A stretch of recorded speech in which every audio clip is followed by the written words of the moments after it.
Nikola Tesla is not who you think. My name is Bill. Welcome to the NightTerrors Weekend Show. After 5 months of posting daily videos on Rumble, the original Night Terror series on Rumble is on hiatus. This earnings report from Rumble of $2.42 does not represent just one episode. It does not represent a week's worth of episodes. This $2.42 is for all of my episodes on Rumble. To this day. For 5 months of episodes. But fear not. All the classic shows will continue in their original order. So stay tuned for the announcement of where on the internet that's going to happen. Yes, we have a Discord. Click on the link in the description below. This is our show schedule. Brand Xray is a new addition to the lineup. These are single topic videos, and every one of these topics is guaranteed to have been banned by YouTube. This video series drops an episode every week, early Wednesday morning. And this means I am uploading videos with some fresh content for the first time in more than 4 years, so don't miss them.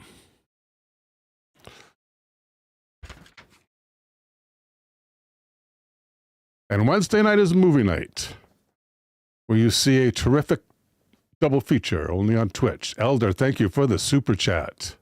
Elder says, why does Rumble suck? Welcome Eldergrown. Welcome Oh No, It's Taco. Welcome Green Tea. Welcome David Bryce. Good evening, sir. Coming up this Wednesday, The Big Country, in a star-studded cast. A New England sea captain in the 1880s arrives at the sprawling Texas ranch of his betrothed, where he becomes embroiled in a feud between two families over a costly patch of land. That's hosted by Gotcha Man, and I will be there with you guys, so don't miss it. Night Terrors depends exclusively on viewer support. If you enjoy the show, please consider supporting us. In the description below are listed several ways to contribute from big to small. And if you are able, even if you can only buy me a coffee, I thank you for your support of the show. Elder says, in a big country, dreams stay with you. Very wise, sir. Yeah, no doubt. All right, let's get started.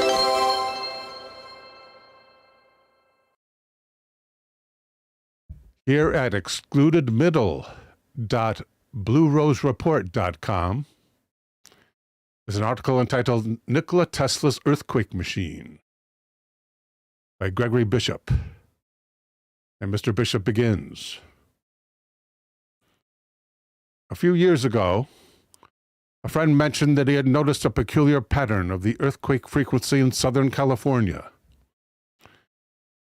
In all recent instances, except the 1993 Northridge blockbuster, the space shuttle had been aloft at the time. It says here, conspiracy researcher and radio show host Dave Emery, I read it in a book, so it must be true, has commented on this as well, and there's no, as well, period. Even though it was meant as a joke, there are obvious implications for anyone who would control this final frontier of the natural world. Perhaps this has already been accomplished. In the last years of the 19th century, technological alchemist Nikola Tesla may have harnessed this principle to similar effect. Welcome, Dinkamasi. Dinkamasi says, good day. Good day to everyone. Sunglasses. Trippy Cast is here, saying, "What's up?" Tesla has been called everything from a genius to a quack. The fact remains that the alternating current electrical system, now used worldwide, was his conception. And among other inventions, he perfected a remote-controlled boat in 1897, only a few years after the discovery of radio waves. This device was publicly demonstrated at Madison Square Garden the next year to capacity crowds. The year prior, Tesla had been in the United States for about 11 years. Dinkamasi, welcome to both platforms. Green tea has arrived.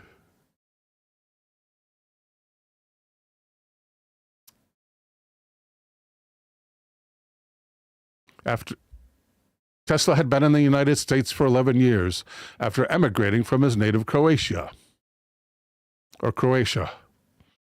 After a disastrous fire in his former lab, he moved to more amenable quarters at 46 Houston Street in Manhattan. It's spelled Houston, but New Yorkers say Houston.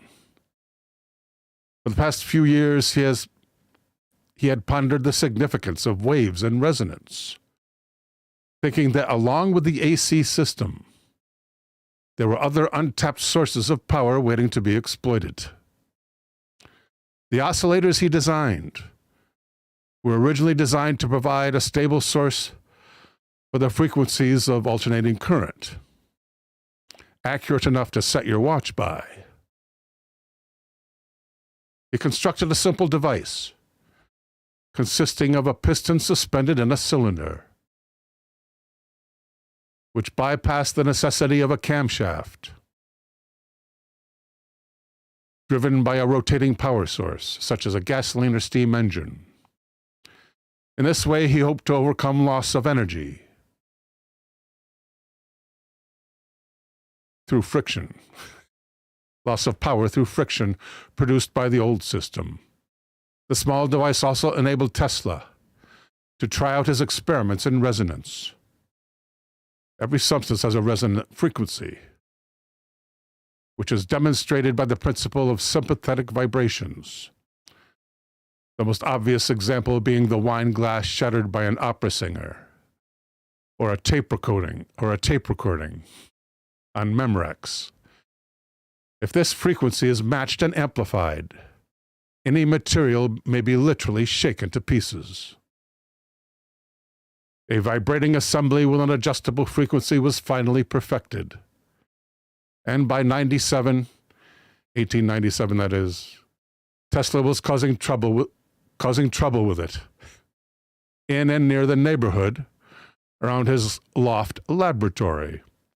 Reporter A.L. Benson wrote about this device in late 1911 or early 1912 for the Hearst tabloid The World Today.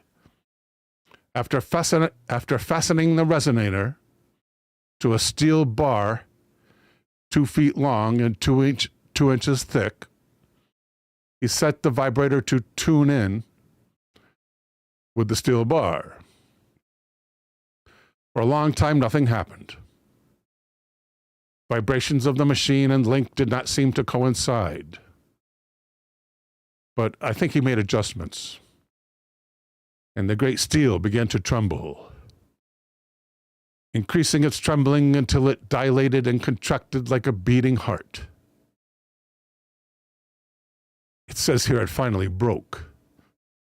Sledgehammers couldn't have done it. Crowbars couldn't have done it. But a fusillade of taps, no one of which would have harmed a child, did it. Tesla was pleased. But not enough, it seems. Here we have something that looks like a quote from somewhere. It's not attributed. Gotcha Man has arrived. Welcome, Gotcha Man. Gotcha Man asks, did we do movie night promo? Yes. This March 5 at the usual time, The Big Country, Mini Cowboys. That's one of the great features of that film. Thank you, Gotcha Man. Unattributed quote. he put his little vibrator in his coat pocket and went out to hunt a half-erected steel building. Down in the Wall Street district, he found 10 stories of steel framework without any brick or stone laid around it.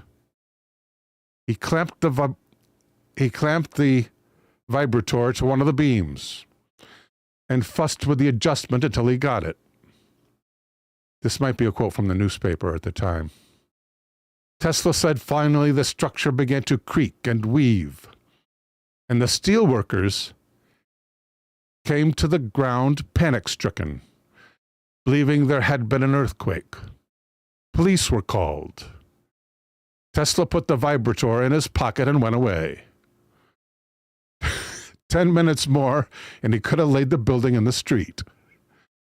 And with the same vibrator, he could have dropped the Brooklyn Bridge into the East River in less than an hour. There's another story somewhere where there are surrounding areas are also affected. People's buildings shaking as if in an earthquake, dishes rattling on the shelves and so forth in the surrounding buildings for a block or two around. Tesla claimed the device, properly modified, could be used to map underground deposits of oil. A vibration sent through the earth returns an echo signature, using the same principle as sonar. This idea was actually adapted for use by the petroleum industry and is used today in a modified form with devices used to locate objects at archaeological digs. Yeah, maybe that's the machine they roll along the ground.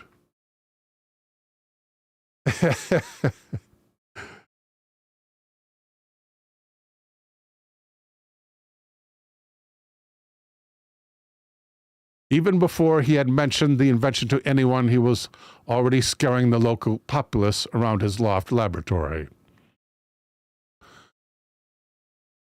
Okay, this story has been cited in more than one biography. I think this is the story that I just remembered. Tesla happened to attach the device to an exposed steel girder in his brownstone, thinking the foundations were built on sturdy granite.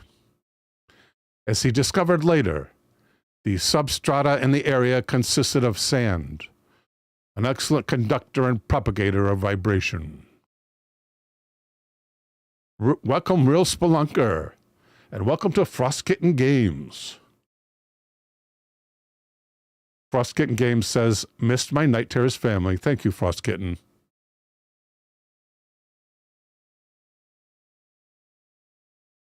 As he discovered later, I did that already.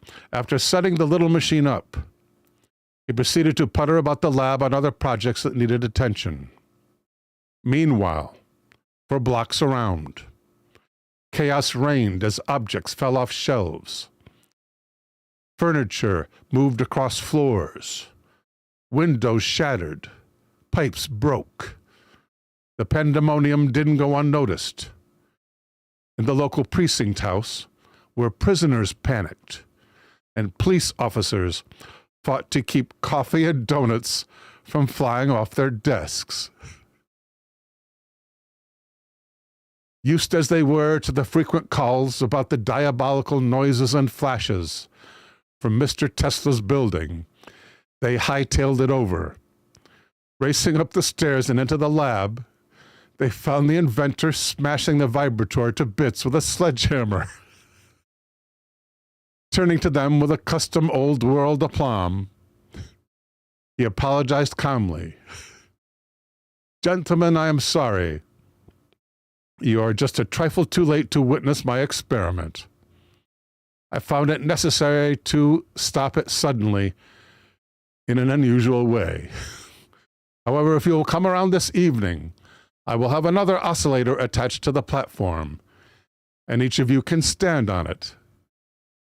You will, I am sure, find it a most interesting experience. Now you must leave, for I have many things to do. Good day. Another story is related of Tesla's good friend Mark Twain, a regular visitor to the lab. standing on the vibrating platform to his great surprise and pleasure, extolling its therapeutic efforts while repeatedly ignoring the inventor's warnings to get down. Before long, he was made aware of its laxative effects and ran to the water closet. Brent Oliver has arrived. Welcome, Brent. Robert Bell says Tesla in the movie The Prestige was played convincingly by David Bowie. The Prestige, excellent movie. And Hot Daddy says, hi, Bill. I've been in the hospital and now cancer-free. Congratulations, and I'm going to pray for you, my brother. Thank God, says Hot Daddy.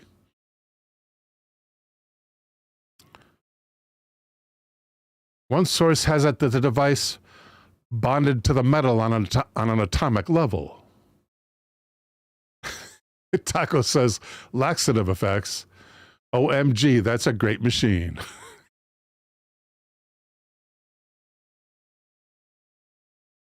And Tesla was unable to get at the controls. But it seems more likely that the wild movements of the girder, combined with the panic that he might bring the neighborhood down, moved Tesla to this unstable action of taking a sledgehammer to it. He later mused to reporters that the very earth might be split in two given the right conditions. The detonation of a ton of dynamite at intervals of 1 hour and 49 minutes would step up a natural standing wave that could be produced until the Earth's crust could no longer contain its interior. He called his new science telegeodynamics.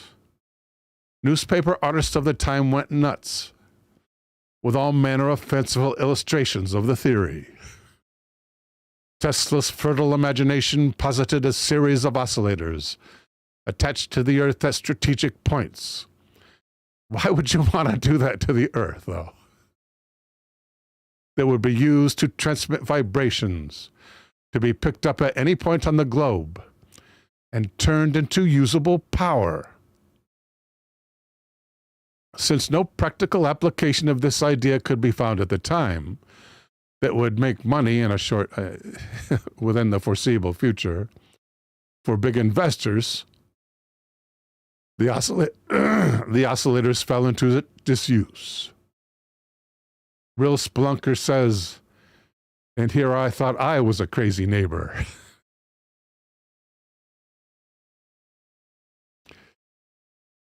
Kilnuke says, hello, Bill. Welcome, Kilnuke.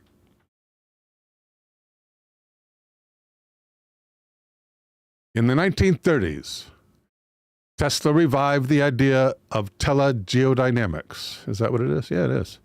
To create small, relatively harmless tremblers to relieve stress, rather than having to wait in fear of nature to take its course. Perhaps this idea did not remain the idle speculation of a scientist whose star has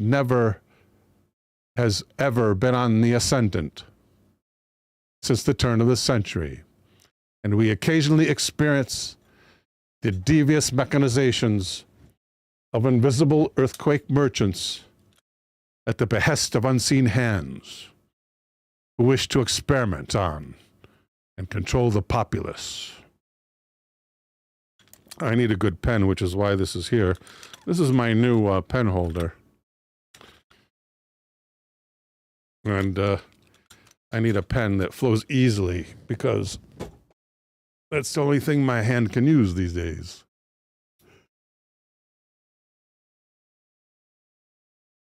Taco says, I like your pen bucket. Cool. Yeah, it's I got it at a what would you call it? Not a flea market. It's a place that's it's in a building. Secondhand store. I got it at a secondhand store. And that takes us up. Welcome, Brent Oliver. That takes us up to 20 minutes past the hour. It is time for viewer suggestions at this time, folks. So let's go to a search engine, Quant. Make sure you throw some highlights in those suggestions so my eye hopefully is attracted to it. At, let's say, 21 minutes after the hour here. And let's start with a previous suggestion from Taco, and that is, who put Bella in the Wych Elm?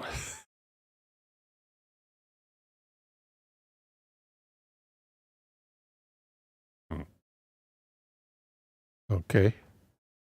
Bella. Unraveling the 80-year-old mystery at abc.net. Wikipedia entry to be sure. Historic mysteries I think we've used before. The Hagley Woods Mystery, Bella and the Wych Elm. Let's try the unredacted.com. Audacity says evening all. It's been a bit since I could be here. Welcome, Audacity. That's what I use for, to process my audio. Audacity, the utility. So at the unredacted,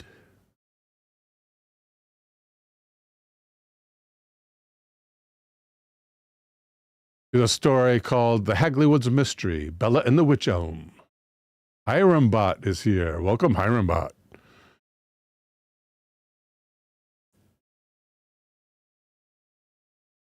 Subtitle, was a woman found unalived in a wych elm tree in wartime England. A schmatzy spy.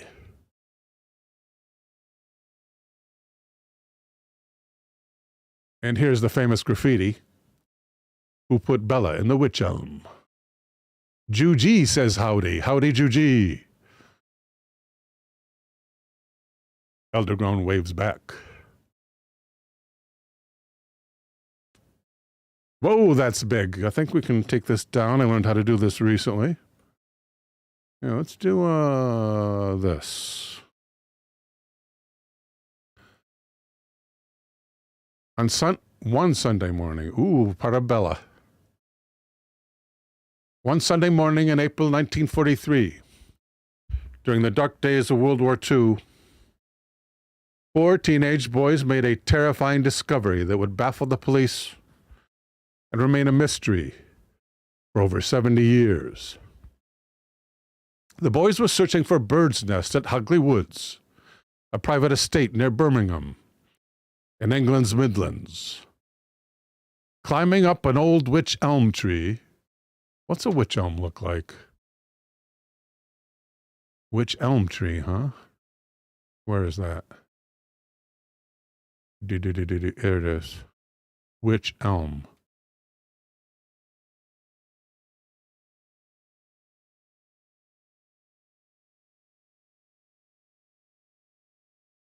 Did I get it? Yes, I did. What looks most representative? That's looks like, I guess, gives you a really good idea. Really good resolution. This is how they grow.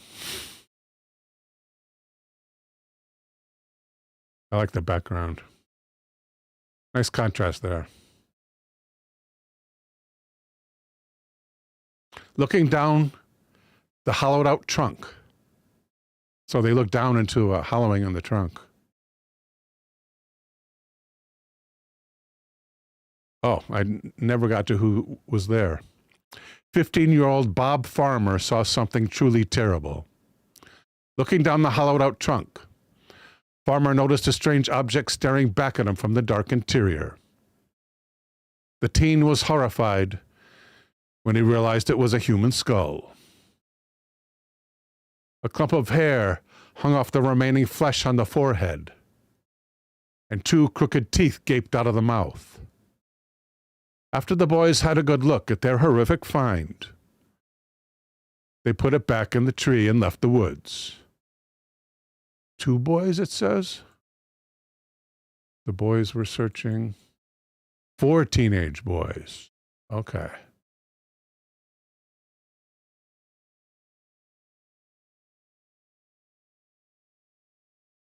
They agreed amongst themselves not to tell anyone about their discovery. They were trespassing, poaching no less. If they told the police, they could be in big trouble. But one of the boys was so upset by what he saw, he told his pop, and the police were soon called to the area. What they found inside the old tree trunk was bizarre. The skeleton of a young woman, minus one of her hands. A piece of taffeta was stuffed in the mouth. Some scraps of clothes with the labels cut out, battered shoes, and a gold ring were also found in the tree.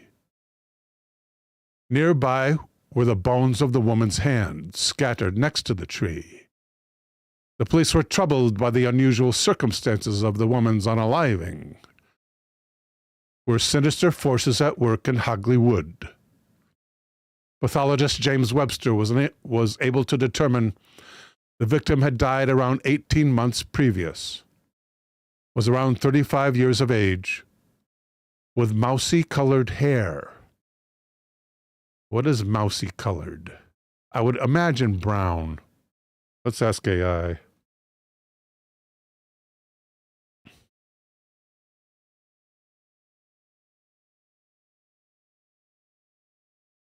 What is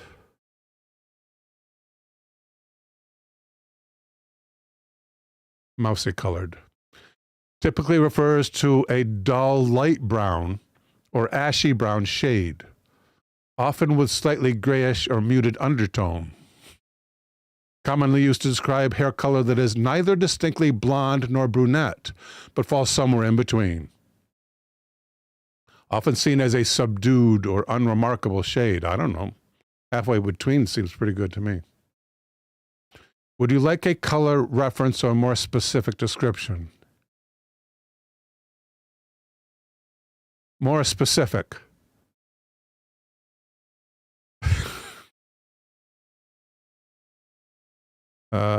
It's often described as dishwater blonde or ashy brown.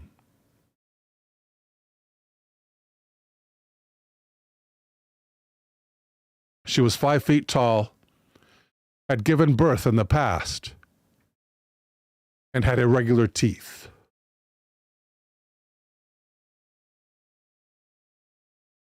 Robert Bell says gray-brown. Exactly so. Kenga Kong says here. Kenga Kong is here. Welcome, Kenga Kong. Kenga Kong says, mousy brown is derogatory term. Oh, is it really? Oh, that's interesting. Thank you. Thank you, Kenga.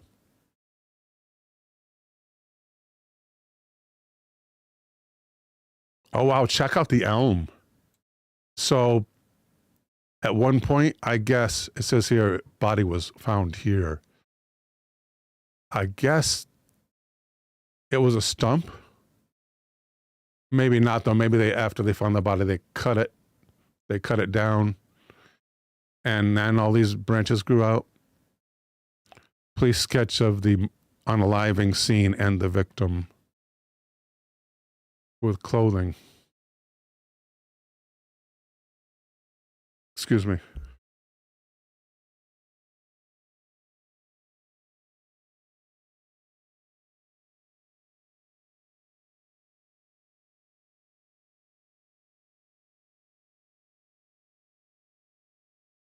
Thank you. Pathologist Webster could find no obvious injuries and concluded she probably unalived as a result of the cloth stuffed down her throat. He also believed she had been placed in the tree shortly after unalivement. Because the space was so tight inside, she would not have fit once rigor had set in. Well, rigor doesn't start right away. So how does that figure? That doesn't seem very smart for the pathologist. From Webster's work, the police managed to create a detailed description of the woman. But no one came forward, and a search of 3,000 missing persons cases around the country proved fruitless. A nationwide search of dental practices also drew a blank. In other words, dental offices, dentists. The woman had dental work done within a year of her death, but not a trace was found of that surgery. The flurry of press soon faded. The travails of the war were at the center of most people's thoughts. The area had suffered 3 years of Luftwaffe bombing, and life was hard. As the Christmas of '43 approached, people had forgotten about the strange case of the woman in the tree, until the graffiti started. "Who put Lubella down the Wych Elm?" the first one said. Then, Hoglywood Bella. Soon it settled upon, "Who put Bella in the Wych Elm?" The graffiti appeared on walls throughout the West Midlands, seemingly by the same hand. Someone, it seemed, knew more than they were letting on. From then on, the woman found in the old elm at Hogley would be known as Bella, even by the cops. But they were never able to find out who was responsible for the graffiti, and no closer to answering the question it posed. Was the writer of the graffiti taunting the police? Had they unalived Bella or knew who had? Folklorist Margaret Murray suggested Bella may have been killed in an occult ceremony. The removal of the hand typical of black magic execution. I never heard of that. One of the first pieces of graffiti was found around Christmas. Who put Bella down the Wych Elm? Black magic execution is the removal of the hand typical of black magic execution.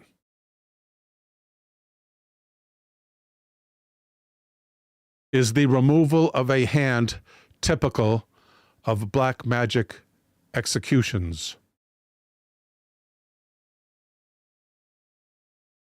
Better enter on that. The removal of the hand has been associated with various historical punishments and superstitions and magical beliefs, but is not specifically a typical feature of black magic executions.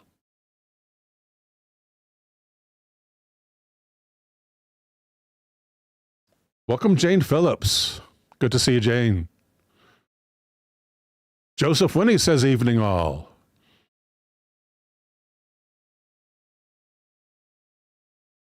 Kengakong says the whole description they gave of Bella was borderline insulting. Taco agrees. They made her seem ugly, says Taco. Takahama Olsen too, now on 2 platforms. Thank you, Taco.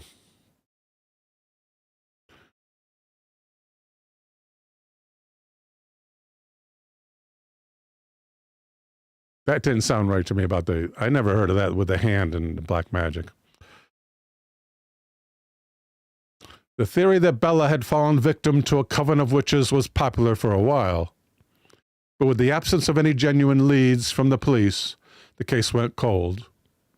And it wasn't until 1953, when journalist Wilfred Byford Jones, Wilfred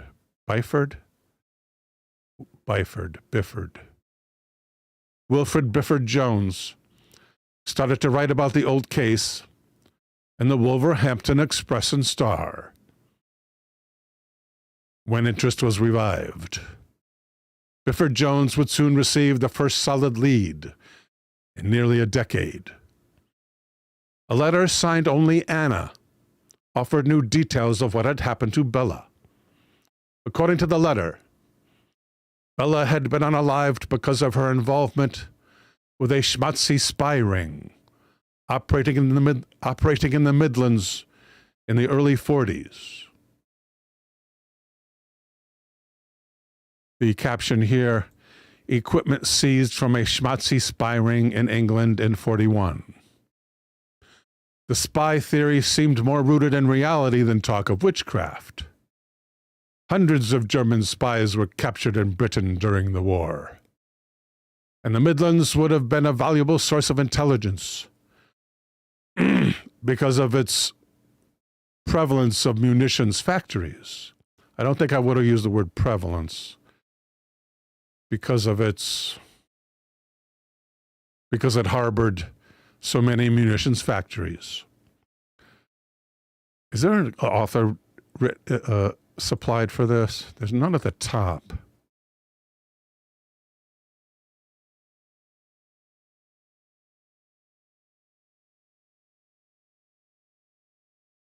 Negative. No author at all given.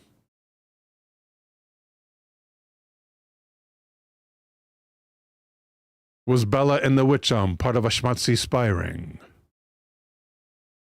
Journalist Wilfred Bifford Jones received a letter in 1953 from an Anna of Claverley, claiming Bella had died after getting involved with a schmatzy spy ring.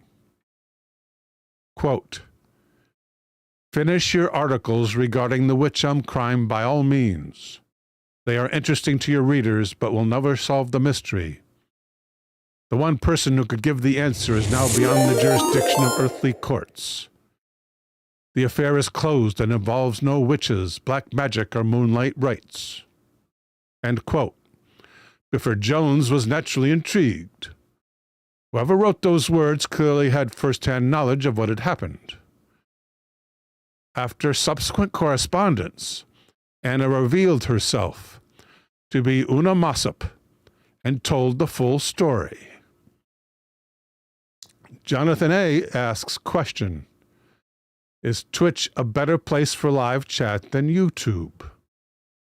I think Twitch is better because it's more chat-friendly and has more chat bells and whistles. You can highlight more stuff and there's animations.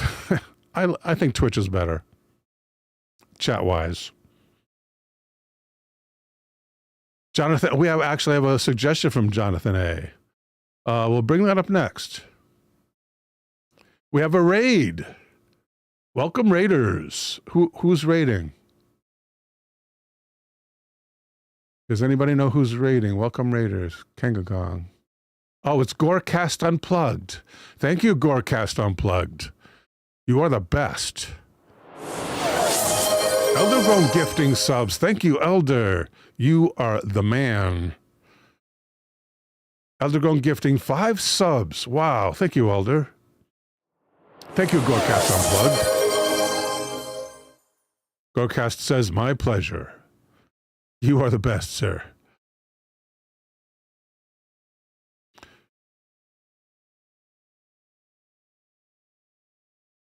Interesting. What was this? I wonder where this came from. Maybe some old movie, I guess, from the WW2. Una's husband, Jack, had worked at a local munitions factory in the early 40s and had come into some money after meeting a mysterious Dutchman. Jack later admitted to Una that the Dutchman was a smotchy agent. Jack had been passing him information. Oh, great. About local industrial sites, which in turn was passed to another agent, posing as a cabaret performer at local theaters. Now, wait a minute. There's usually cutouts. How would Jack know the person above the person he was passing information to? I don't know how that would be possible. You gotta have a cutout. You never know the guy above in the spy biz, I would imagine. The Midlands had been bombarded by the Luftwaffe in the early 40s, and such information would have been invaluable for the schmatzis to target their raids where they would do the most damage to the war effort of Britain. One day, Jack met his contact at a pub close to Hagley Wood. He was arguing with a Dutch woman. He ordered Jack to drive them both out to the Clent Hills, but the argument had grown extremely violent, and the Dutch agent strangled the woman in a car. So that's Bella, huh?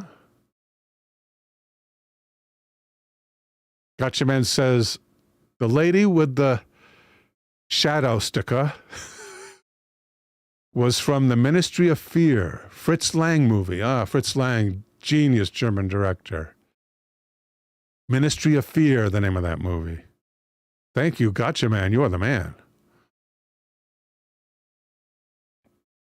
By the way, coming up this Wednesday, The Big Country. Only on Twitch. Hosted by Gotcha Man. Hosted by Gotcha Man.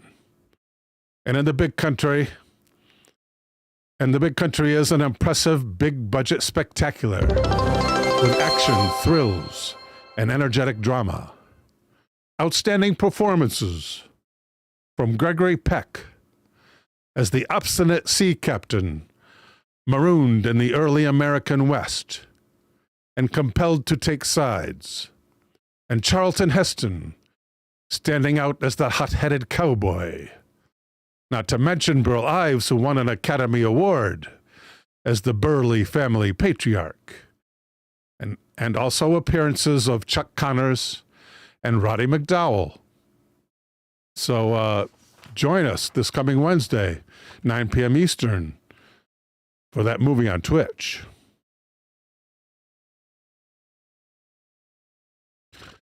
So one day Jack met his contact at a pub close to Hagley Wood. His contact was arguing with Bella, who was Dutch. That's why no dental records. He ordered Jack to drive them both out to Clent Hills. But the argument between the agent and Bella grew violent, and the agent strangled Bella in the car. Fearing for his own life, Jack helped carry the body into nearby Hagley Wood, where the pair buried it in the hollow of an old elm tree. Una's husband was apparently so traumatized. How did the husband... Oh, that because they're married. Jack is married to Bella. Wait a minute. Bella's the husband. So it's just another Dutch woman. Okay. Maybe we'll find out in the next paragraph. Una's husband was apparently so traumatized by the brutal murder of Bella. Una's husband. No, I'm still on track. Una's husband was apparently so traumatized that he had a nervous breakdown. Not being tormented by being a traitor, but tormented by the horrific, maybe he got paid, tormented by horrific visions of a woman's skull in a tree. But it would not have been a skull at that time. It would not have been a skull at the time of the unaliving. Jack was institutionalized in 1941 and apparently expired later that year. The timescales fit quite well with Bella's unaliving.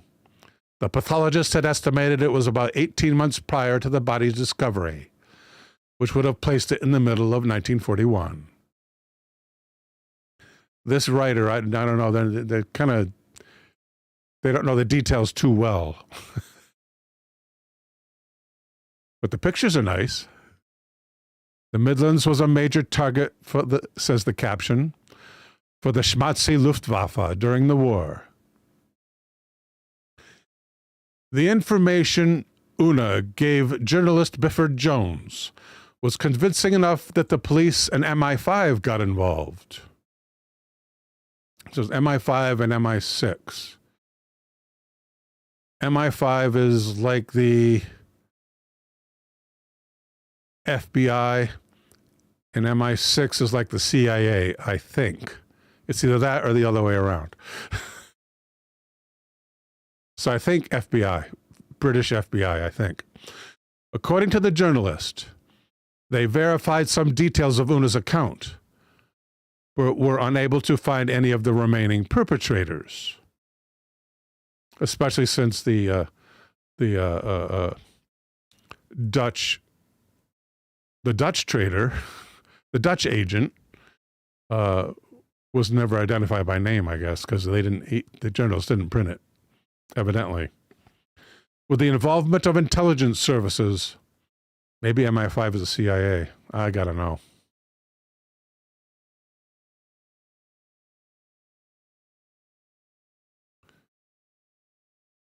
In what ways are MI5 and MI6 analogous to the CIA and the FBI?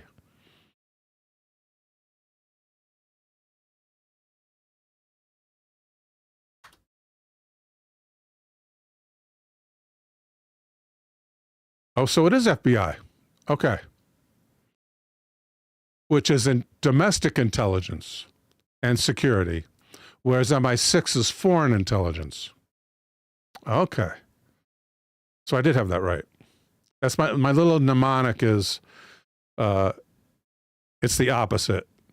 CIA comes alphabetically before FBI, and MI5 comes alphanumerically before MI6.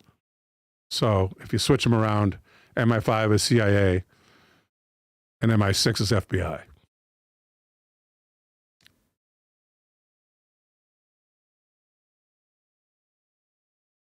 Where's MI5 mentioned? Right here. Some have speculated there may have been a cover-up by MI5 of the information. Just 8 years after the war, details of spy rings may still have been classified. The cover-up theory was also bolstered by the curious fact that Bella's remains had gone missing, precluding any further forensic exam. The story faded back into semi-obscurity. An occasional piece of graffiti would briefly revive interest, but there were no new leads for another 15 years. And a book by historian Donald McCormick. McCormick's Murder by Witchcraft, despite its name, built upon the spy ring theory.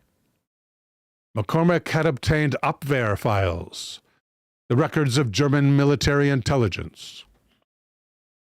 According to McCormick's information, a Nazi agent by the name of Lehrer was operating in the Midlands in 1941, and he had a Dutch girlfriend living in Birmingham called Clarabella Dronkers. That's a funny name, Dronkers. Like Donkers, only with an R, Dronkers.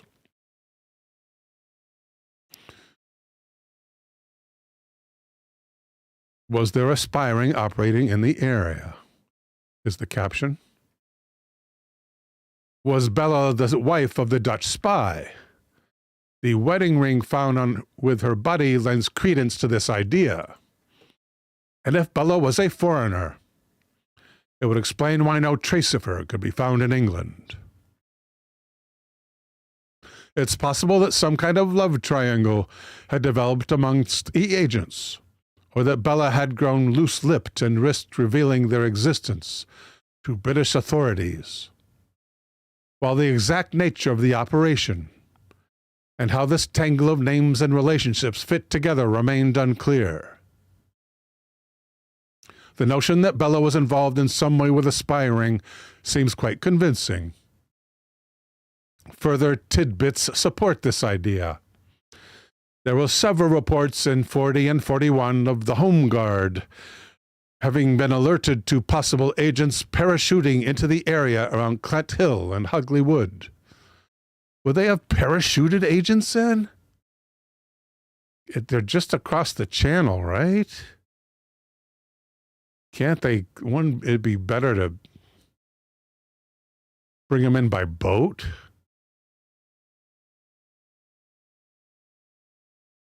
What is the likelihood that World War II spies parachuted into England instead of arriving by boat?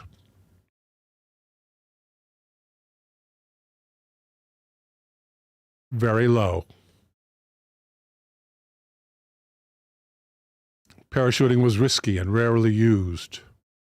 Detection risk, weather and accuracy, captured spies. This is the downside.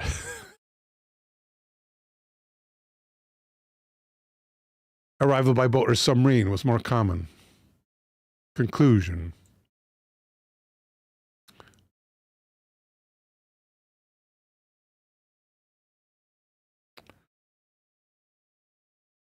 Furthermore, a former British soldier told author Ian Topham that he saw Schmatzi files detailing agents that were operating in the Midlands. One operative matching Bella's description was codenamed Clara and had parachuted into the area in 1941. Damn, there's holes all throughout this article. The cabaret singer. In recent years, newly declassified MI5 files from the war have shed some fresh light on the spy ring theory.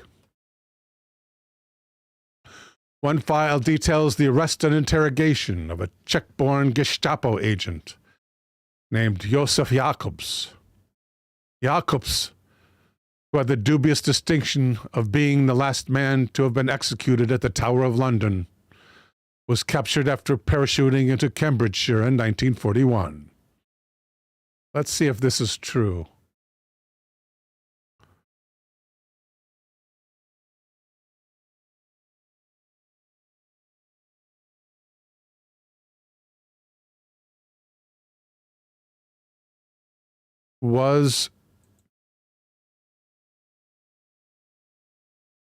Got to turn off the dragon for this one.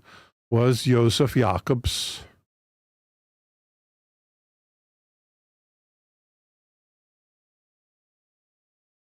did Josef Jakobs, the last man to be executed at the Tower of London, captured after parachuting?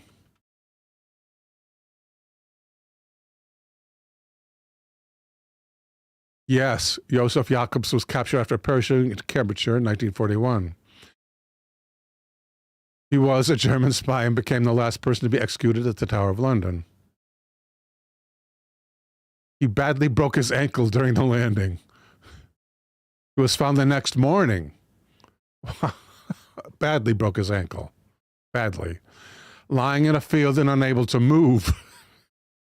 He was carrying a false British identity card, a radio transmitter, a small amount of cash, a German sausage and biscuits. Yeah. When you parachute in, carry this German food. Make sure the German brand shows. He fired his pistol in the air to attract attention, hoping to be rescued, but was quickly arrested by the Home Guard. A small amount of cash. How much cash?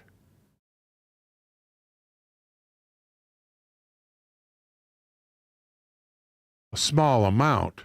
500 pounds. You call 500 pounds a small amount?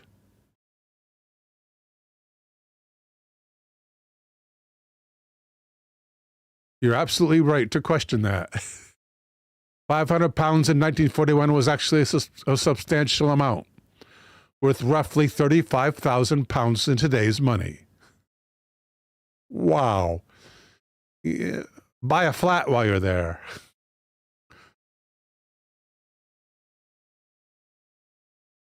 Found on Jakob's person was a photograph of a young woman. Clara Bauer. According to Jakobs, she had also been recruited by the Gestapo as a secret agent. Jakob's information checked out. Bauer was a German cabaret singer and tellingly had worked in Birmingham for several years before the war and had even developed a convincing local accent. She would have been an ideal candidate for a spy. According to Jakobs, she was due to follow him into England, although after his capture he thought it unlikely that this happened. But the timing made sense. This her? It is. The photograph of Clara. How close is that to that skull? I don't guess we wouldn't be able to tell, really. This is pretty gruesome, so forgive me, folks.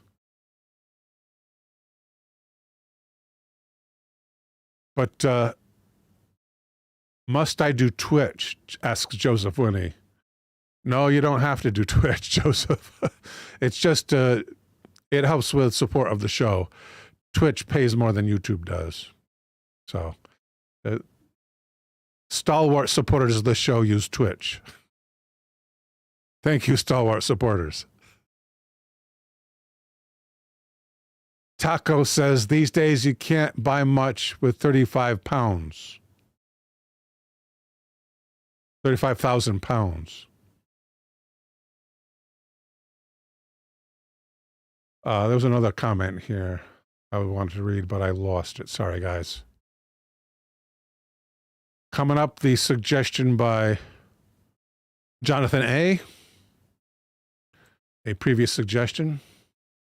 And this might be a little gruesome, but it's been my experience. It is my experience that if you look at a person, the skull of a person, a naked skull of a person, and you see a photograph of the person alive, the head of the person, you can see a resemblance between the skull and the head. The features in the skull transmit to the flesh. It's kind of unnerving, but how she looks in this photograph is really close to how her skull would look. But like they said, the skull was lost. Gotcha Man with a link. Thank you, Gotcha Man. Oh, here's the Wych Elm reconstruction, perhaps. Maybe from photographs. This article includes content which may be disturbing to some readers. Discretion is advised. So that's the reconstruction there. Let's take a look between the two. She's smiling there. And her chin is not uplifted. I don't see prominent cheekbones. And she's smiling, so hard to tell, really. What about around the eyes? Of course, women in makeup, right? The eyebrows can be anywhere. I'm terrible. Please forgive me. The other half of the human race.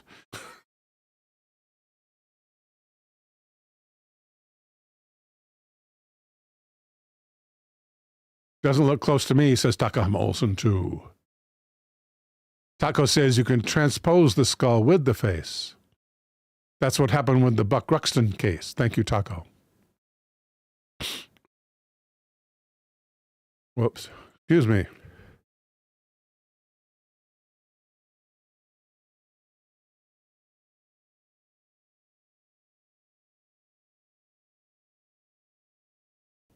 All right, let's get back to it. Nothing was heard of Borel again after 1941. The year Bella was thought to have unalived. If she was not Bella in the Wych Elm, then what happened to her? It's not too much of a stretch to see how Clara Borel may have been remembered as Clarabella to English audiences. Perhaps someone even recognized her from her pre-war days in Birmingham. Right? Bella Bauer. Bella Bauer. The risk of Clara being exposed as a German in England during the middle of the war may have threatened the spy ring she had been involved in? Could it also have led to her being permanently silenced and left to haunt those dark woods at Hagley? And we're going to pause there.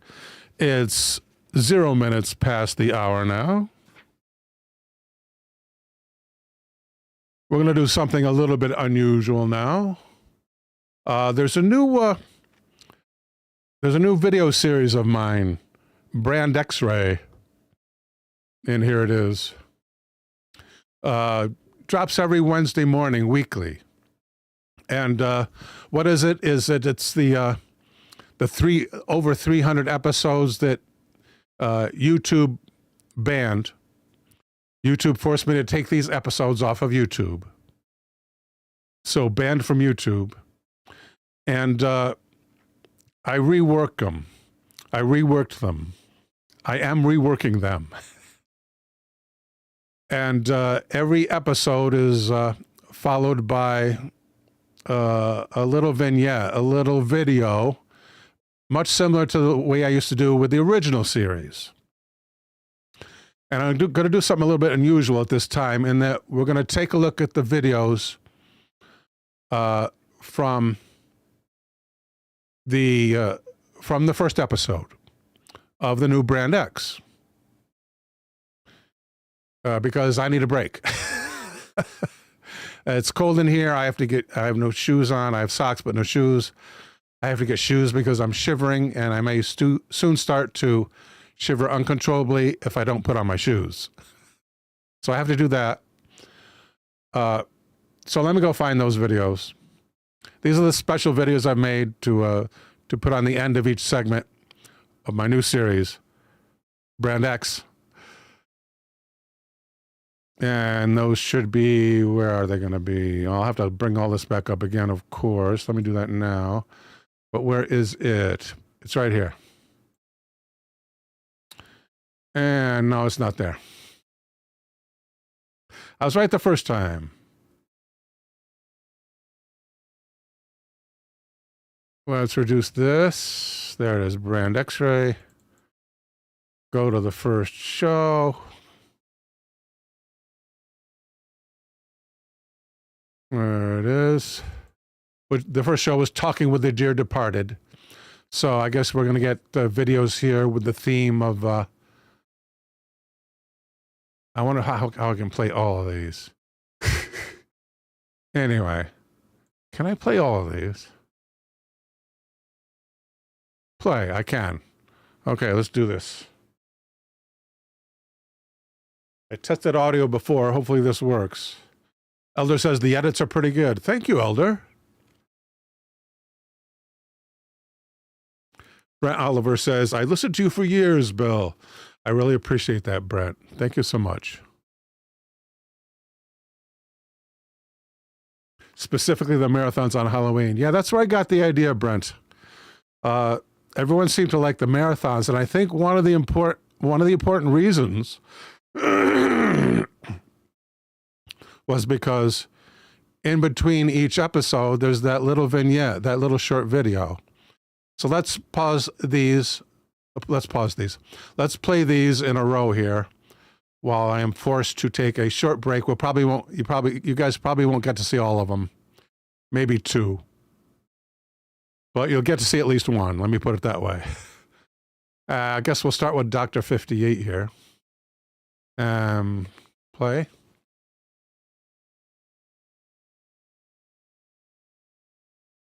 Let's hope this works. Something's working on it. That's what yellow means.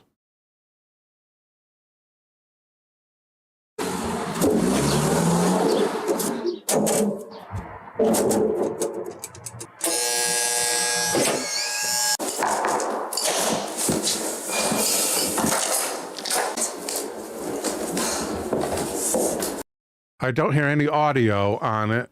Now, there was a way I discovered last time we didn't have audio. There's a way I found to hear audio. I could do some really bad audio. we could maybe feed it through the microphone. Let me turn this up all the way. This is probably going to be really bad audio, but right now this is my only solution. Okay, audio.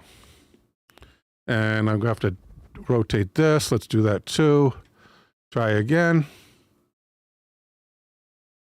That's not the right audio.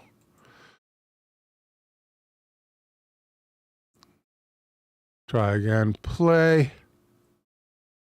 I'll figure out a better solution before the next show, but right now I'm going to have to do this.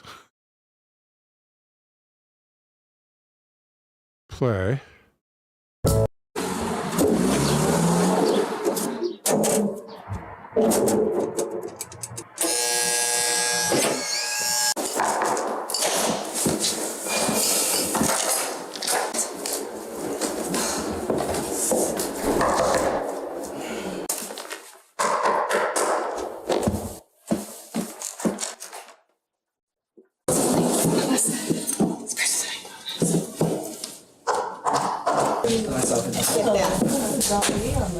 Get out of the darkness, children. Let's talk to the light. Who would you like to summon tonight? I have a list. Errol Flynn, William Carlos Williams, or Anita O'Day? Francine, William Carlos Williams is still alive. Why? Who would you like to summon?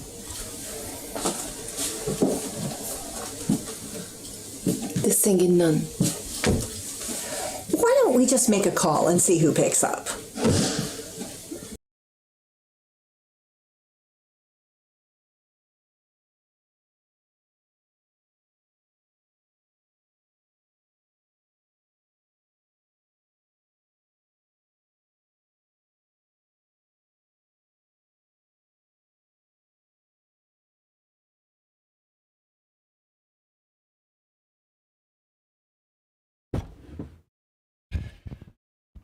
No, I didn't get my shoes. Trying to play the audio here. Trying to play these all at once. Did I just reduce this? Hopefully. Yes. Okay. Play. You guys were hearing audio. And it stops. Why does it stop?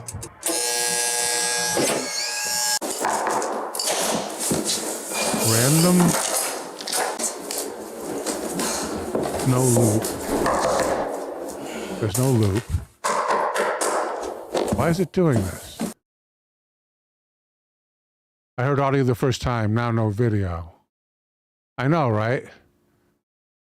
My video player rots. Can we do play with? Or open with? Play, try again.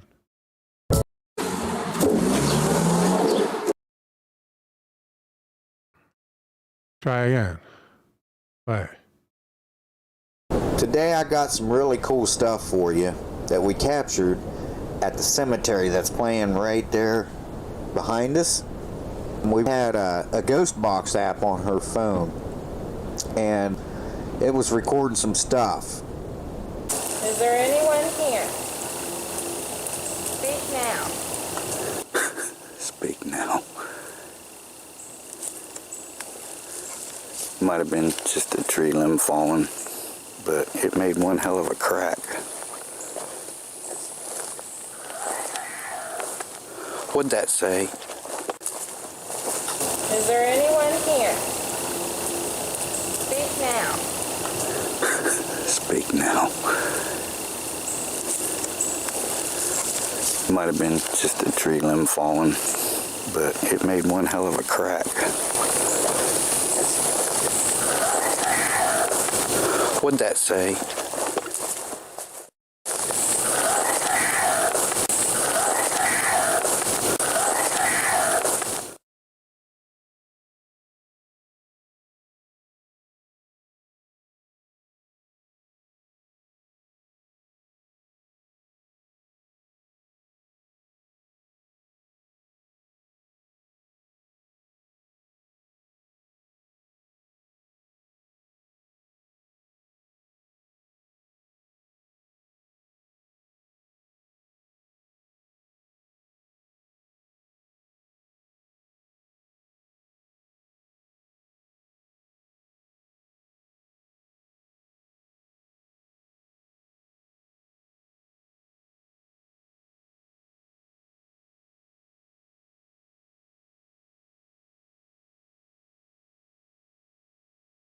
How long did that stay off?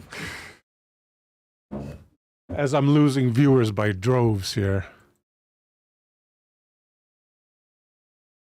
One night I had a nightmare and I woke up and there were two hands resting on my chest. Two adult male hands, and they were white, like they'd been like had powder on them or something like that, right? And the fingernails were all real nicely cut, and there were cufflinks on the sleeves, you know. And I didn't realize, but like I thought some guy is putting his hands on me, and I looked and I realized that his arms there were only arms in tuxedo sleeves up until like here, right, just resting on my chest, right? And I tried to scream because I could feel the weight just pushing on me. It was heavy. They were heavy, and I couldn't scream. I was, just paralyzed. Finally, I screamed, and my mom came into my room, you know, and I'm just a little guy, like 6 years old, and I'm just, don't you see them? Don't you see them? Get rid of them, get rid of them. And she took the sheet and she put the sheet over the hands, and then she pulled the sheet back and the hands were gone, right? So I went to sleep that night, and then the next day I woke up, and right where the hands had been, there was a circle about 1.5 inches wide of red liquid, like, and I thought it was blood.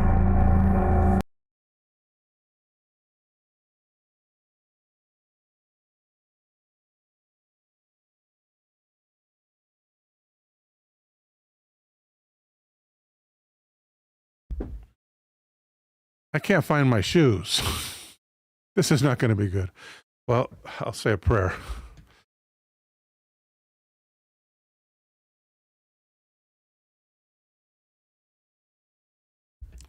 Reckon Walker says, Bill proper OG strapped. How does one lose one's shoes? Asks Elder. I injured my ankle. I tore muscles or something, a ligament or something, in my ankle. And I thought it was better after about a year, and then I re-injured it, tore it even more. And so I can only wear one pair of shoes, basically nice loose shoes. I don't know where they are. I can't find my shoes. Welcome, Jeffrey Cutler. Reckon Walker. Welcome, Reckon Walker. Get another pair of socks? I'll just have to risk it, I guess. I hope at least one of those played and you enjoyed it. Maybe the cat stole them. Before we get back, though, I'd like you to play in my seance completely here.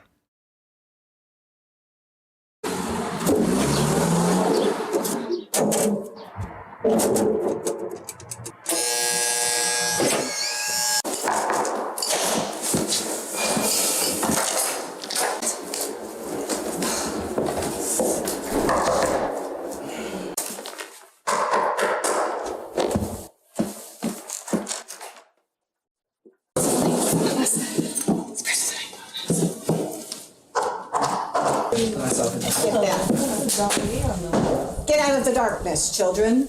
Let's talk to the light. Who would you like to summon tonight? I have a list. Errol Flynn, William Carlos Williams, or Anita O'Day. Francine, William Carlos Williams is still alive. What? Who would you like to summon?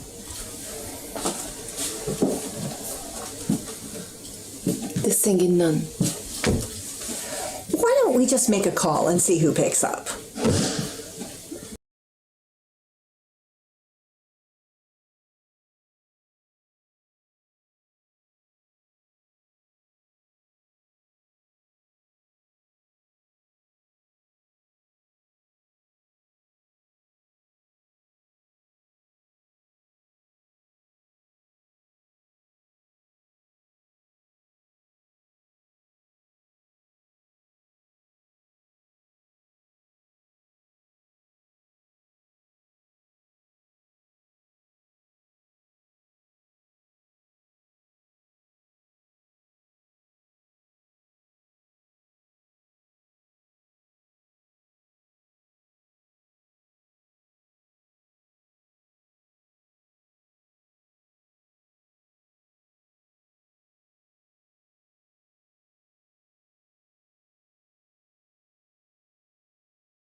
Let's look at a suggestion from Jonathan A.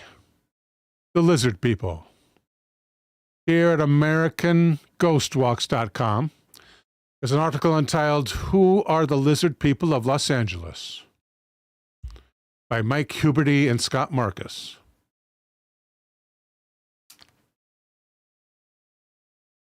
Oh, goodness.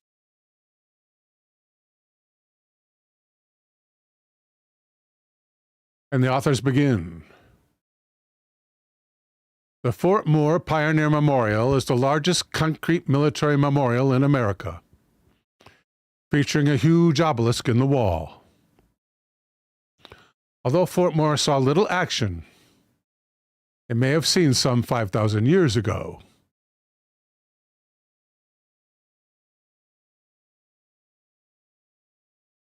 On January 29th, 1934, the Los Angeles Times featured a cover story on a mining engineer named Warren Shufelt. He claimed to have developed a radio Xray that showed a series of underground tunnels beneath Los Angeles, which he mapped out.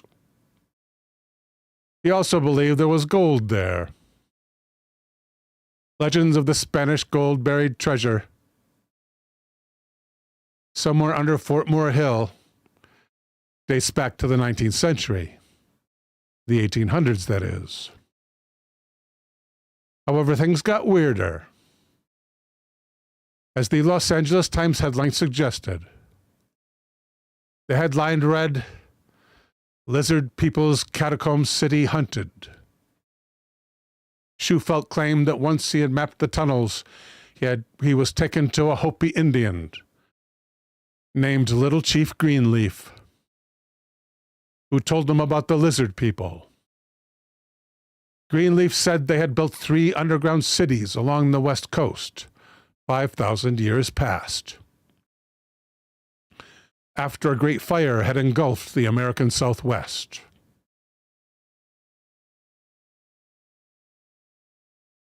The Lizard People were not lizards as we think of them, as reptilians from the show V or David Icke. They were a highly advanced race of humans, more intelligent than modern humans. They considered the lizard a symbol of long life. They built their subterranean cities in the shape of a lizard. The head of the lizard was under what is now Dodger Stadium. Is it still Dodger Stadium? Are the Dodgers still in LA? And the tail was under the downtown Central Library. He said even the tunnels extended to the ocean. Shufelt and his partners believed that the key room was under Fort Moore Hill. They were told that the Lizard People kept all their most important knowledge inscribed on 37 gold tablets that were in that key room. Shufelt even claimed to have seen those tablets and taken pictures of them with his radio X-ray machine. The County of Los Angeles authorized the dig as long as they got 50% of whatever treasure was found. The drilling expedition began, but they found no gold within the first 250 feet. By December, the group had quit the notion, and Shufelt left the public eye. The city deemed the project too dangerous to continue. This suggestion, by the way, from Jonathan A. Jonathan A's suggestion actually was lizard people, and these people aren't exactly lizards. But their mascot was a lizard. My apologies, Jonathan A., but thanks for the suggestion.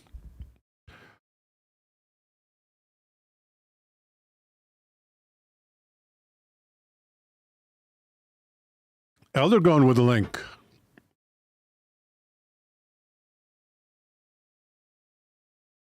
Ah, good one, Elder.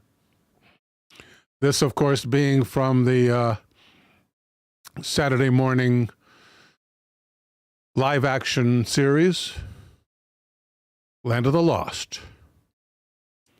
The temple area inhabited by the Sleestack. Thank you, Elder. Is this the same one? What is this? More Sleestack. Thank you, Elder.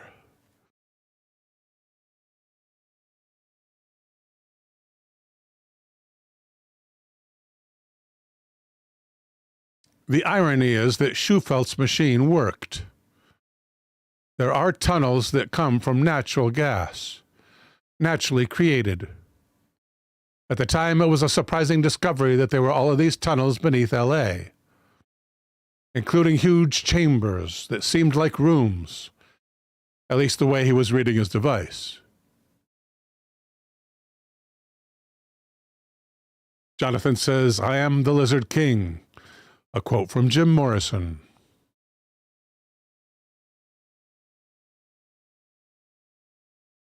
Taco says, "Oh my God, I remember that show." Here in the States, I think you can see it on Prime now, the whole series. And if you're a Prime member, consider making Night Terrors your free Prime subscription. You get one free Twitch subscription with Prime. And I would ask any supporting viewer to make that Twitch.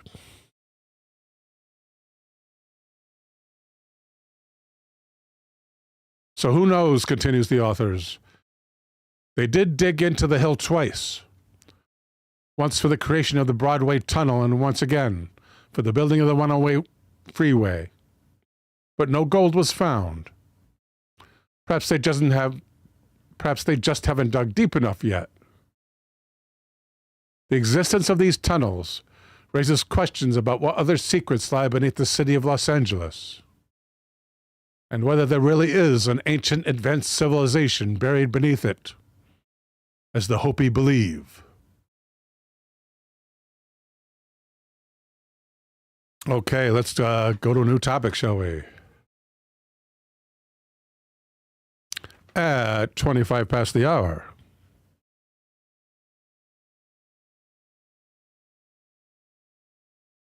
And I haven't been seeing suggestions coming up, so we're going to take another old one. From Eric Red Story, looks like his name is. I'll probably see it more clearly when I plug it into the search engine.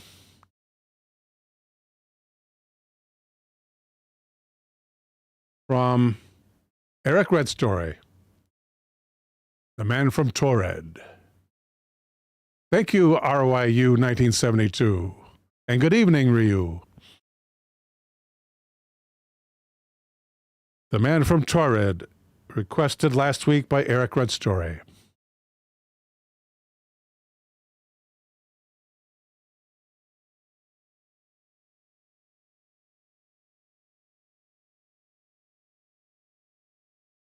Snopes is a no-no. They're the big debunkers. Thank you, Rhino Rex. That is our upcoming suggestion. Next up is Rhino Rex.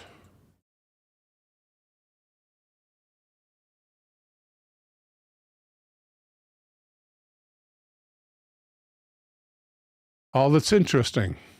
Might have something good. Let's try there.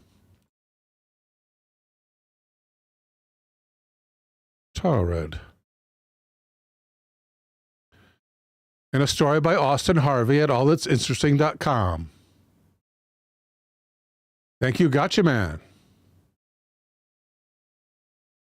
Going to try to get that in as well. Thank you, Gotcha Man. At allthat'sinteresting.com, entitled Inside the Legend of the Mysterious Taured Man, and Why Some Believe He Came from a Parallel Universe.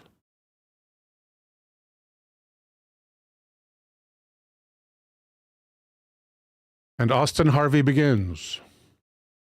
In 1954, a man allegedly arrived at Haneda Airport in Tokyo. with a passport from Taured, a country that does not exist. Excuse me, people.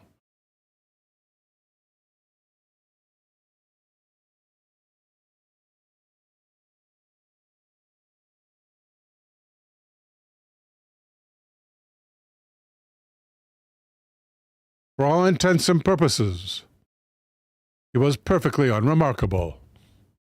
Caucasian, bearded, wearing a suit. He may have spoken French, but he did know a bit of Japanese. Nothing out of the ordinary. That is until the man handed over his passport.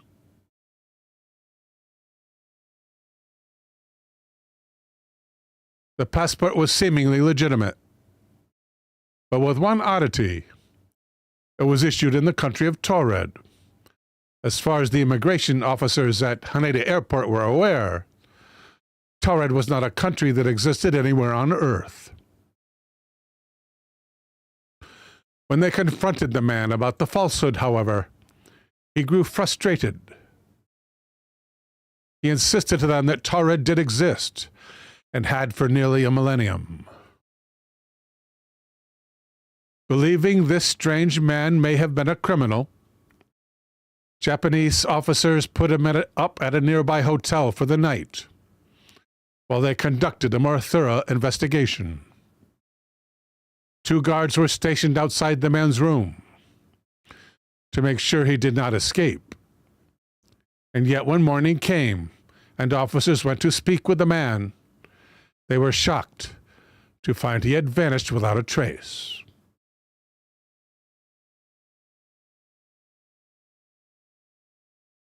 To some, the story of the Taured man serves as evidence that there are indeed universes parallel to our own,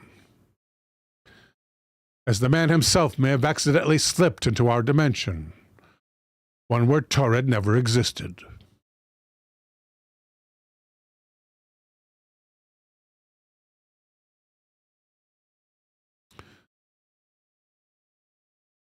I wonder if we can get a more detailed story here.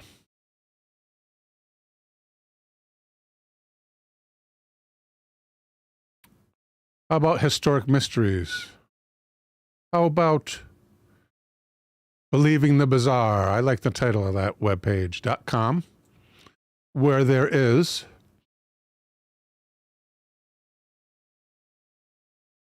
a story by someone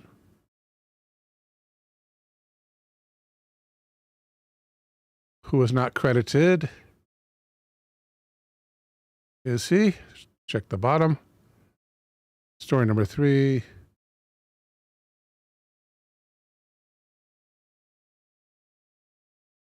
The Maternal Imposter. No, that's another story. No credit whatsoever. But at believingthebizarre.com. Who was the Man from Taured? Is the title. On a normal day in July of 1954, a man arrived at Haneda Airport, also known as Tokyo International Airport. He seemed fairly indiscreet. The plane landed with no complaints or reports of oddness while in the air. The man got off the airplane and went to customs with the other passengers. That's when this turned into a mystery.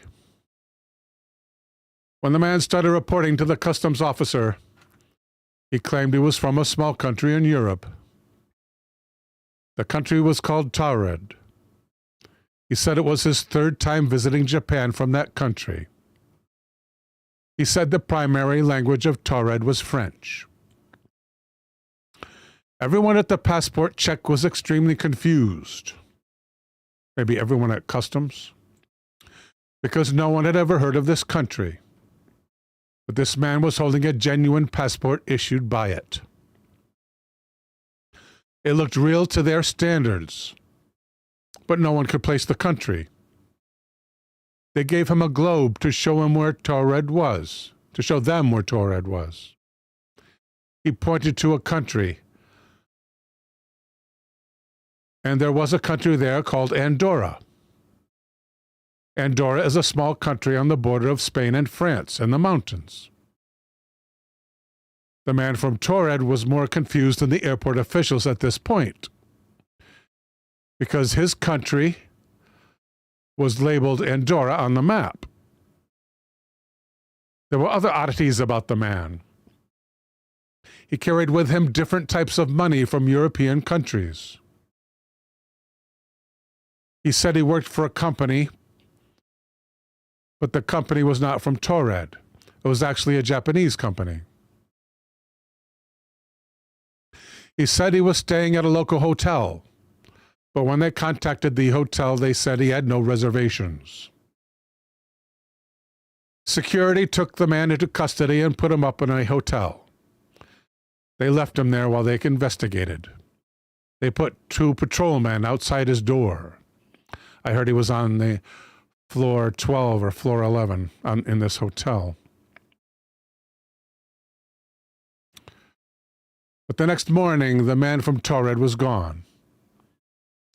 All the personal documents the man had on him were all gone as well. They vanished and were never found.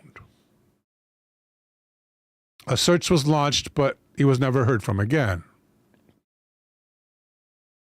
Where did he go?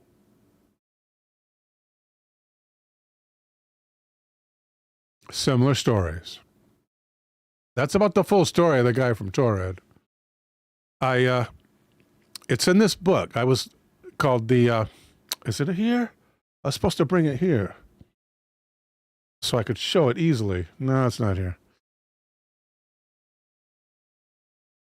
If you look at enough stories about the man from Taured, you'll eventually find a reference to the first place it ever appeared in print. And I found that reference, and I bought the book. Although usually I don't buy the books of the topics I'm talking about. This case I did because it was one of my very first videos.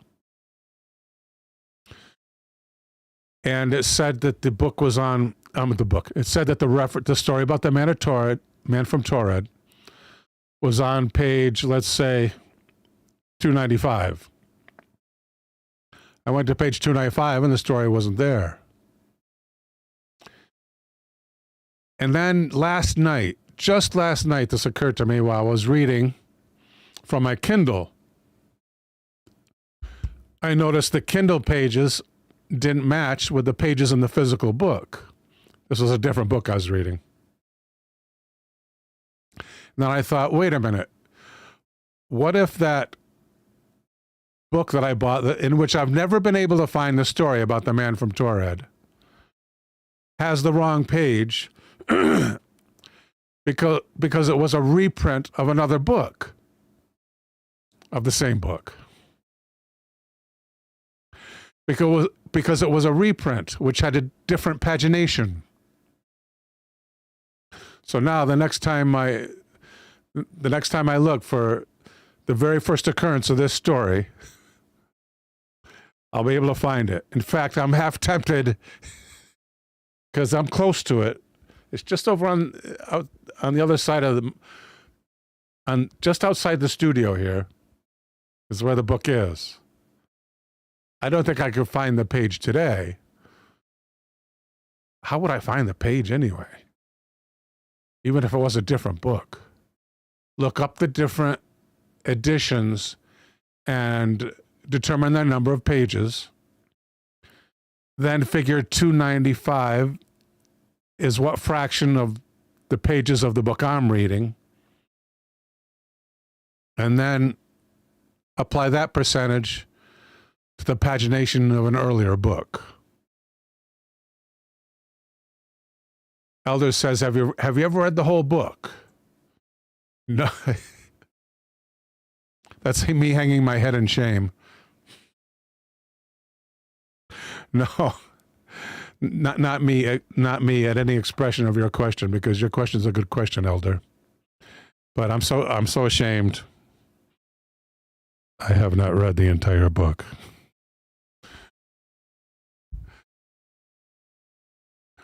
That would be a sure way to find it, right? No, I'll just go to abebooks.com. Free advertisement there. Like Honest Abe, abebooks.com, which I've found is the cheapest place you can find books.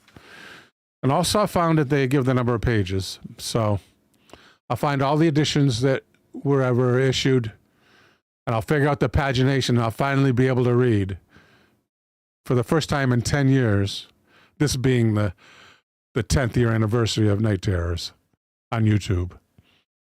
I'll finally be able to read, after 10 years, the original story of the Man from Taured. I could do it now, and I'm tempted. Let's go to Abe Books.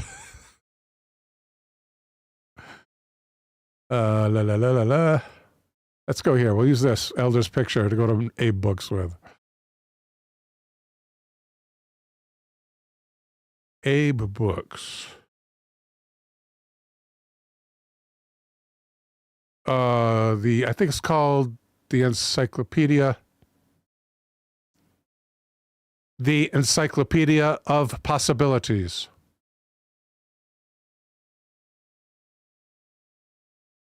No, that's not the name. That's not the name of it. Ugh. Rabbit hole time. Yeah, not only that, one more video time. My apologies. Gonna try to find one you haven't seen. Oh, I lost the video too. Lost the videos too. What a shit show. Get the videos back.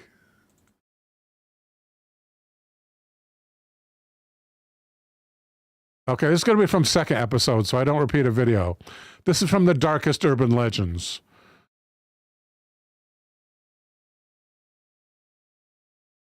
Why am I? Oh, that's the workshop. Yeah, we don't want to do the workshop. Let's do Bigfoot Finders. That's pretty good. Well, we want to thank you folks for coming on our tour today. Didn't find no Squatch this time, but there's always next time.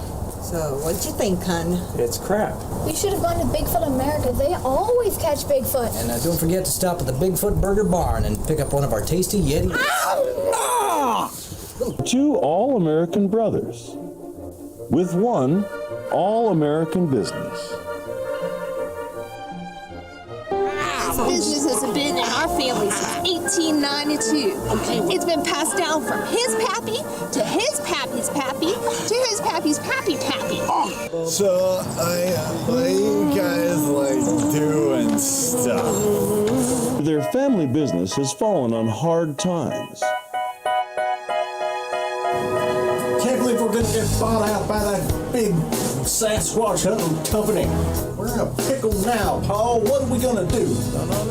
You know, what about that brother-in-law of yours, the one that dabbles in black arts? Oh, he's in prison now. Oh, that's right, he's on death row. It's a damn shame what he did to that dog. You know what we're going to have to do? Reopen the moonshine distillery? The distillery done got blown up. No, that was the meth lab. Oh, yeah. What we need here is to catch ourselves a real Sasquatch. We just need the right bait, and I think what we need is a woman's touch.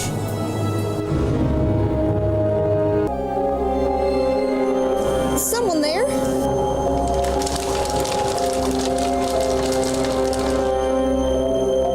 I got her! I got her! Who? Bigfoot? No! Bigfoot America! Where did they take her? The only place they could. The corporate office. You people don't know how deep this goes. This summer, two brothers fight to save their way of life. What the hell do you mean I'm half Bigfoot? A new Lifetime movie, Bigfoot Finders. You don't have the guts to use that. I'm going to take this Japanese tennis racket and ram it up your hairy ass, monkey boy. This is the book. Let's get rid of this. And let's get back this. This is the book. Let's get this back.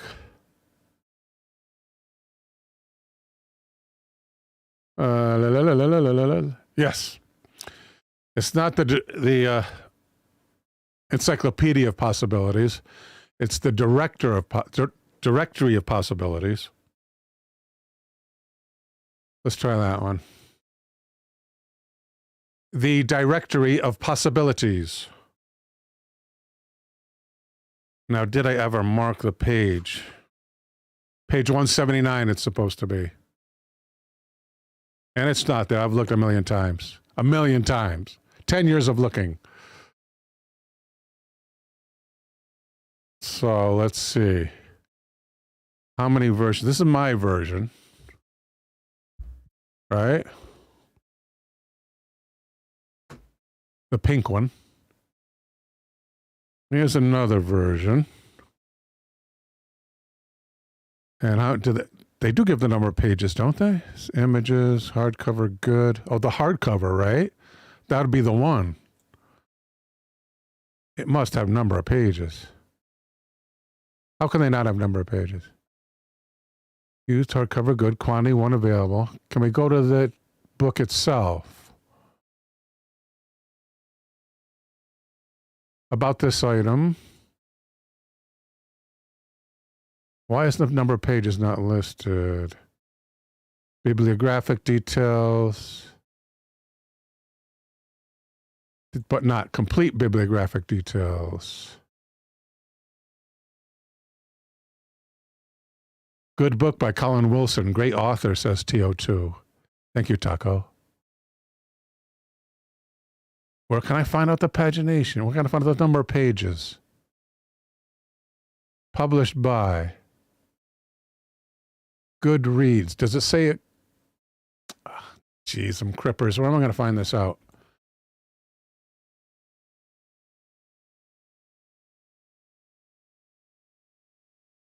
Where can I find out the number of pages in a book which I do not own?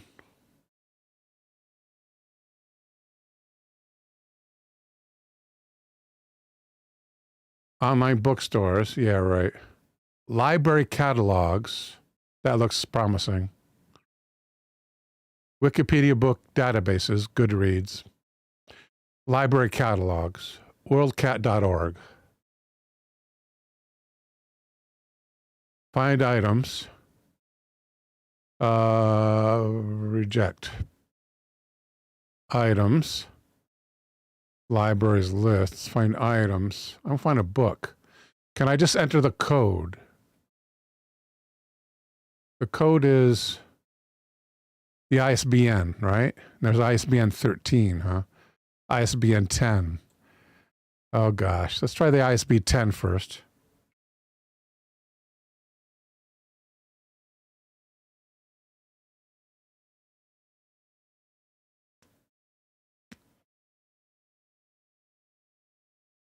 In books, yes. Directory of possibilities, okay. Number of pages.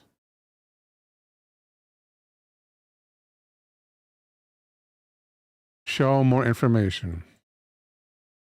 255 pages. How many is mine?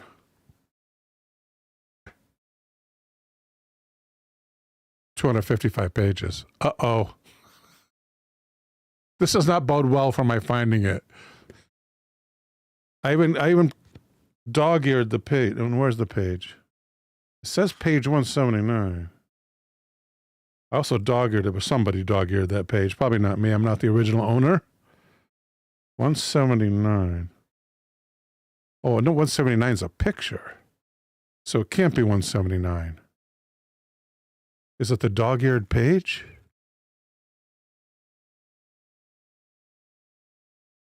Yeah, that looks like it. Anyway, there goes my theory. Setback, says Eldergrown. Yeah, it's a rare book. That's why I don't buy books anymore.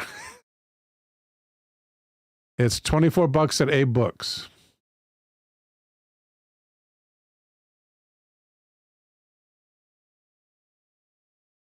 Let's see what it costs at A Books. Actually. $24, yeah. And that's the hardcover. Doesn't look like a hardcover. It is a hardcover. And mine has exactly the same number of pages. Not even a mention of any man or any Taured on the page where it was supposed to be. Maybe they got the page wrong. That researcher, whoever he was in the distant past. Next topic. What is the book title? Ask Taco. Ask Kenga Kong. The Directory of Possibilities.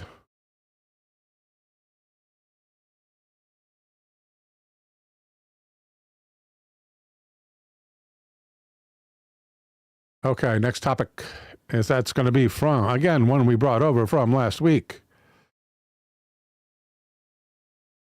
From Scott Bonata. Hope you're here, Scott. Scott Bonata wanted to know about, at 49 after the hour,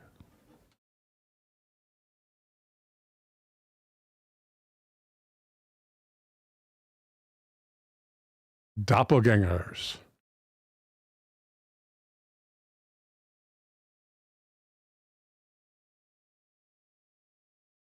Let's look for a real good website for this one.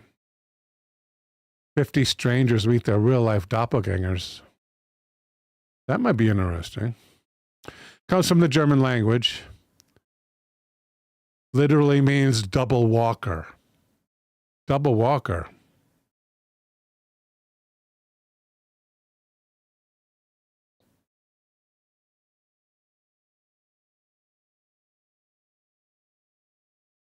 Is it supernatural stuff? Asked Kenga Kong, the directory.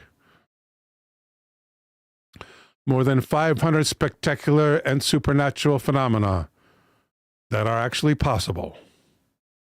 It's both spectacular and supernatural.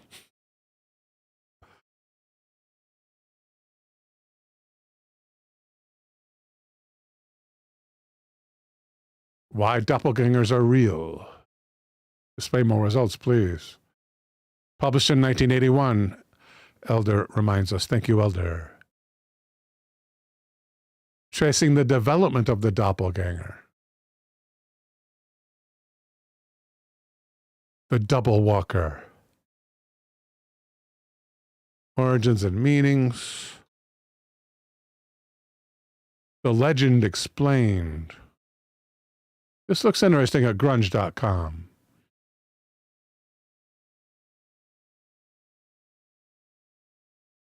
It's written by Asher Cantrell. Are you the only person who looks and acts like you? In theory, yes.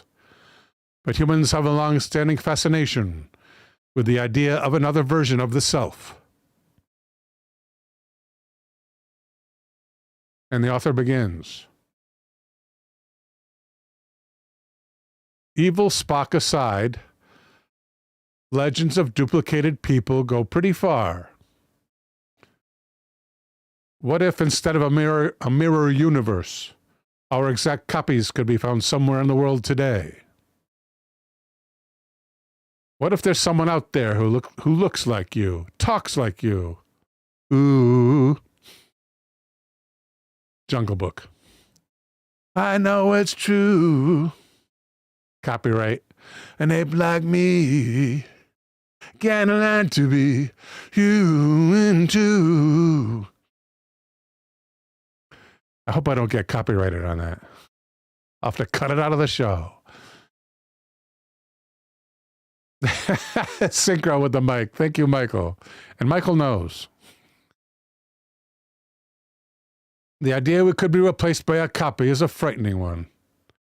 Here's the legend explained. Ever wished you had an extra pair of hands to help you do stuff?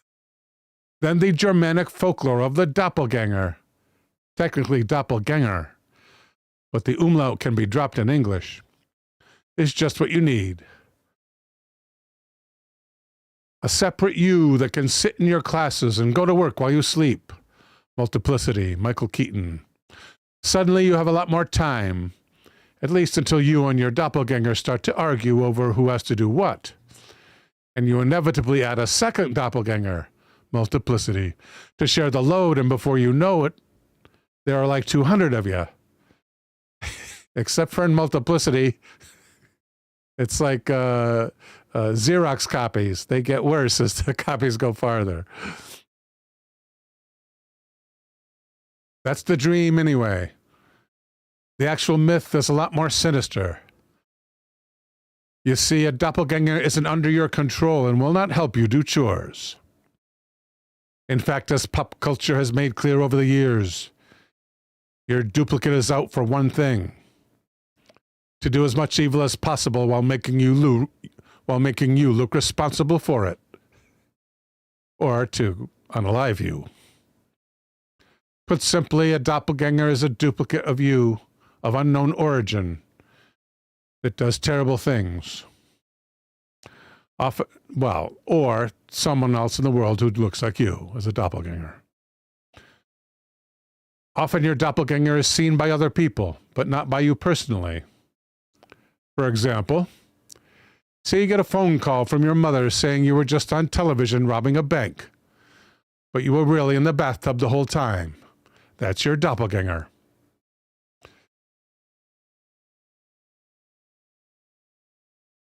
This is a specific Norse legend. This is what? How about there is? There is a specific Norse legend that is similar to, but distinct from that of the doppelganger, known as the Farderger. Sounds funny. Instead of being a duplicate of you that goes around doing evil deeds on its own, the Farderger is sort of like a reverse deja vu. It does what you're going to do before you've actually done it, and doesn't seem to have a will of its own, according to Norwegian folk tales.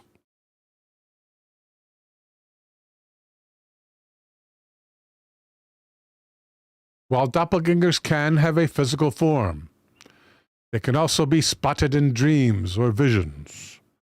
Doppelgangers, I have to write on. Doppel-Ds. And that's actually just as bad for your fortunes as a more tangible one.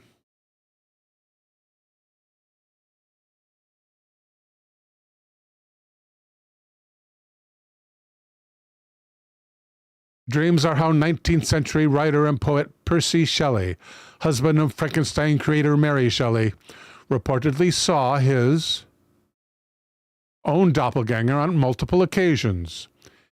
He even briefly mentions meeting one's double in a garden in his drama Prometheus Unbound, allegedly an experience he himself had at one point. This final doppelganger sighting, the one that happened in real life, was on a terrace in Pisa, Italy, in June of 1822, where his duplicate asked if he would ever be content. What's especially odd about this encounter is members of Shelley's house staff actually claimed to see the doppelganger that same day themselves.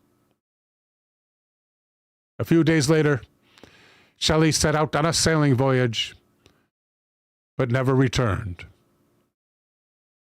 And neither did his doppelganger. After his boat capsized and he unalived in July of 1822. Okay, guys, don't forget the movie coming up this Wednesday, 9 p.m. Eastern. That is The Big Country. Where's the Big Country? There's the Big Country in a star-studded cast. A New England sea captain in the 1880s arrives at the sprawling Texas ranch of his betrothed, where he becomes embroiled in a feud between two families over a costly patch of land. This thing is star-studded. Let me show you a special poster. It is star-studded, people.